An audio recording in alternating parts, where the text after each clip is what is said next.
Баршаңызға сәлем, каналыма қош келдіңіздер. Бүгін өте жұмсақ ауызда еритін шоколадный рулет дайындайтын боламыз. Міндетті түрде осы рецепт бойынша жасап көріңіздер.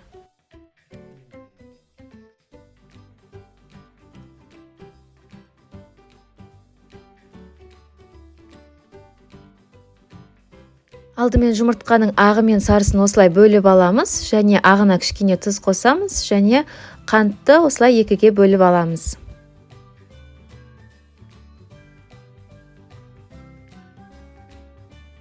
Бірінші ағын осылай миксерлеп аламыз, яғни бізде масса 2-3 есеге дейін көбею керек, және ыдысты төңкерген кезде ешқандай да ағы ақпайтын болады. Одан кейін сарысында массасы 2 есе ұлғайғанша миксерлеп алатын боламыз.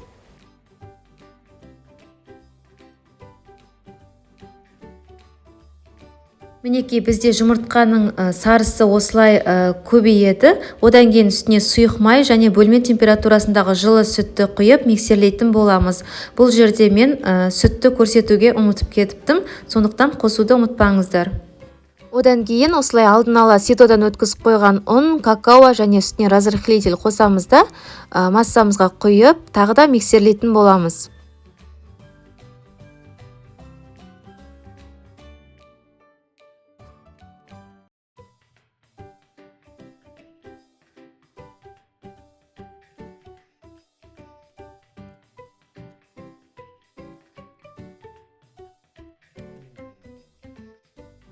Одан кейін үстіне ақ массамызды қосып, лопаткамен жайлап, төменнен жоғарыға қарай асықпай осылай біркелкі масса болғанға дейін араластыратын боламыз.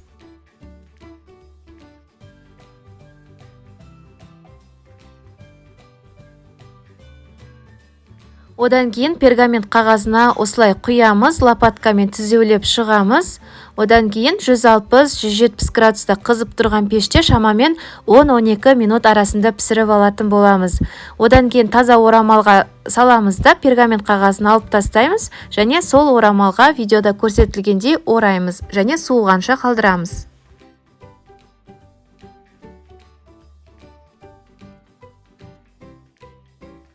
Құрғақ таза ыдысымызға 33-35% сливкиді құямыз.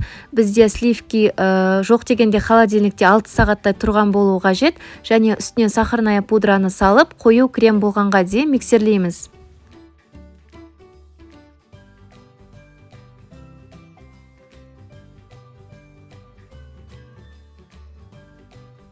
Суыған бисквитті ашамыз да үстіне кремді жағып шығамыз. Одан кейін орап 2-3 сағатқа холодильникке қалдырамыз, немесе бір түнге қалдырсаңыздар да кремі сіңіп, туралғанда жақсы туралатын болады.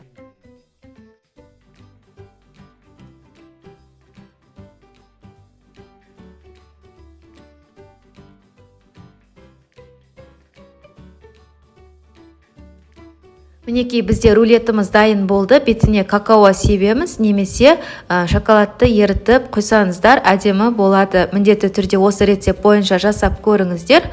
Каналға тіркеліп, лайк басып, комментарий қалдыруды ұмытпаңыздар.